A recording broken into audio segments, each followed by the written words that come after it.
শবে মেরাজের নির্দিষ্ট কোনো আমল আছে কিনা? লাইলাতুল মেরাজ নবীজি সাল্লাল্লাহু আলাইহি সাল্লামের অত্যন্ত সম্মানের মেরাজ। এই লাইলাতুল মেরাজ অথবা শবে মেরাজ, আমরা সব এটা ফার্সিতে বলে থাকি। মেরাজটা রাসূলুল্লাহ সাল্লাল্লাহু আলাইহি সাল্লামকে আল্লাহ রাব্বুল আলামিন উপহার দিয়েছেন। এই মেরাজ অথবা লাইলাতুল মেরাজ অথবা ইসরা ওয়াল মেরাজ, এই পুরোটাই আল্লাহ রাব্বুল আলামিন নবীজি সাল্লাল্লাহু আলাইহি সাল্লামকে দান করেছেন নবীজির বিষণ্ণতা দূর করার জন্য। নবীজির বিষণ্ণতা, মনের যে কষ্ট, খাদিজা রাদিয়াল্লাহু তাআলা আনহাকে নবীজি হারিয়ে ফেললেন, চাচাজিকে নবীজি হারিয়ে ফেললেন, এমনকি নবী করিম সাল্লাল্লাহু আলাইহি ওয়াসাল্লাম খুবই দুশ্চিন্তায় পড়ে গিয়েছিলেন। সেই সময় দাওয়াত দিতে গিয়ে তায়েফে রক্তাক্ত হলেন। আল্লাহ রাব্বুল ইজ্জাতুল জালাল সেই মুহূর্তে নবীজিকে মেয়ারাজ করালেন। তো এই মেয়ারাজের ঘটনা থেকে আমাদের কোনো আমল আছে কিনা? আমাদের আমল হচ্ছে আমরা 5 ওয়াক্ত নামাজে হব। নবীজি যে নামাজটা নিয়ে আসছেন এ নামাজে হব। মেয়ারাজে নবীজি যে আযাবগুলো দেখেছেন, যাকাত না দেওয়ার আযাব নবীজি দেখেছেন, গীবত করার ভয়াবহ আযাব, জাহান্নামকে নবীজি সাল্লাল্লাহু আলাইহি সাল্লামকে দেখানো হয়েছে। নবীজি ছিলেন শাহিদ, প্রত্যক্ষদর্শী, সরাসরি স্বচক্ষে নবীজি দেখছেন, যাতে করে নবীজি সাক্ষী হিসাবে আমাদেরকে বোঝাতে পারেন, বলতে পারেন। তো নবী করিম সাল্লাল্লাহু আলাইহি সাল্লাম এই দেখে এসে যা যা আমাদেরকে বলছেন, এই বলার পরে আমাদের আপনাদের দায়িত্ব হচ্ছে নবীজির একটা হাদিস যদি আমরা সামনে আনি, ইত্তালাতুল জান্নাহ, জান্নাতে আমি গেলাম, ফারাআইতু আকসারা আহলিহা আল ফুকারা, অধিকাংশ লোকদেরকে আমরা পেলাম যে অধিকাংশ লোক জাহান্নামের মধ্যে আছে, অধিকাংশ নারীরা। ওয়াত্তালাতুল জান্নাহ ফারাআইতু আকসারা আহলিহা আল ফুকারা, অধিকাংশ দরিদ্রদেরকে পেলাম, দরিদ্ররা আল্লাহর জান্নাতে রয়েছে। আর অধিকাংশ নারীদেরকে পেলাম, নারীরা আল্লাহর জাহান্নামের মধ্যে আছে।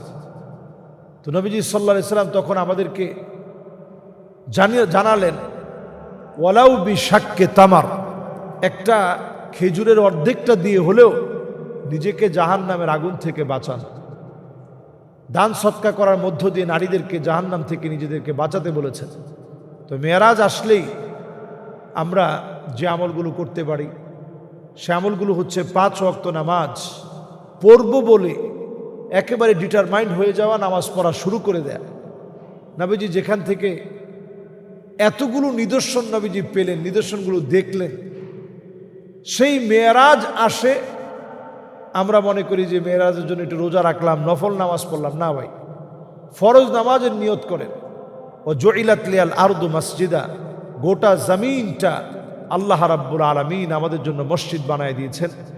এই জমিনটাকে আমরা আবাদ করার জন্য গোটা জমিনটাকে আল্লাহ রাব্বুল আলামিন দিয়েছেন। যেথায় নামাজের সময় হয়েছে আপনি নামাজ পড়ে ফেলেন। এটাই হচ্ছে মেরাজ থেকে আমাদের একটা পাওনা আমল, প্রাপ্ত আমল। এই আমল দিয়ে যদি আপনি সাজাতে পারেন তাহলে সব আমল সুন্দর হবে। আল্লাহ রাব্বুল ইজ্জাতুল জালাল আমাদেরকে আমল করার তৌফিক দান করুক, পড়েন আমিন। সহিহ হাদিসকে ভুল এবং ভুল হাদিসকে সহিহ বললে এর থেকে সঠিক বোঝার উপায় কি? আসলে হাদিস সহিহ হওয়ার জন্য বেশ কয়েকটা শর্ত আছে। এর মধ্যে একটা হচ্ছে ইত্তিসালুস সানাদ, সনদগুলা মুত্তাসিল হওয়া, চেইন, রাবিদের যে চেইন রয়েছে পরস্পর চেইনের মধ্যে কোনো গ্যাপ না থাকা, একজন আরেকজন থেকে এই চেইনটা ঠিক থাকা। দপ্ত, সংরক্ষণ নীতি, এই সংরক্ষণ নীতি ঠিক থাকতে হবে। একটা সহিহ হাদিস হতে হলে সংরক্ষণ নীতি ঠিক থাকতে হবে। তো এই সংরক্ষণটা 2 ধরনের। একটা হচ্ছে দপ্ত বিসসুদুর ও দপ্ত বিসসুতুর, যেটা খাতায় লেখা। এটা যেমন একেবারে আপনাকে বলা মাত্র আপনি দেখাতে পারবেন যে হ্যাঁ, এই হাদিসটা আমি রাসূল করিম সাল্লাল্লাহু আলাইহি সাল্লামের অমুক সাহাবী থেকে শুনেছি। আপনি খাতায় লিখে রাখলেন। সেই যুগে তো খাতা ছিল না, চামড়ায় লিখে রাখতো, বিভিন্ন পাথরের মধ্যে লিখে রাখতো, কাঠের মধ্যে লিখে রাখতো। এরপরে আরও অনেক রকম ওয়ারাকাতুল বারদিয়া যেটাকে বলে, প্যাপিরাস পেপারে লেখা হতো। তো এইরকম সেই যুগে কষ্ট করে মানুষ লিখে রাখতো। তো এটা একটা রীতি। আরেকটা হচ্ছে দব্দ বিসসুদুর, অন্তরের মধ্যে সংরক্ষণ করে রাখা। বলা মাত্রই যে হাদিসটা আমি সাহাবীর কাছ থেকে শুনেছি সাহাবী রাসূলুল্লাহ সাল্লাল্লাহু আলাইহি ওয়াসাল্লামের কাছ থেকে শুনেছে। তো এইভাবে যদি একটা হাদিস রাবি বর্ণনা করতে পারে তাহলে হাদিসটা সহিহ হাদিস হিসাবে গণ্য হবে। এরপরে আদামুল ইল্লা, কোনো ধরনের ইল্লত যুক্ত না থাকা, কোনো ধরনের ত্রুটি না থাকা। আদামুস শুযুয, 5 জন ব্যক্তি একটা হাদিস বর্ণনা করছে, 5 জন রাবি একটা হাদিস বর্ণনা করছেন, বিপরীতে আপনি একা একটা হাদিস বর্ণনা করছেন। এটাকে হাদিসের পরিভাষায় শায বলা হয়, দুর্লভ হাদিস বলা হয়। আপনার হাদিসটা যদি সহিহ হাদিস হয় তাহলে এই রকম হাদিস না হওয়া, এরকম অনেকগুলো ক্রাইটেরিয়া বা শর্ত রয়েছে সহিহ হাদিস হওয়ার। তো সহিহ হাদিস না, আপনি যদি হাদিসটাকে সহিহ বলে চালায় দেন তাহলে আপনি গুনাহগার হবেন।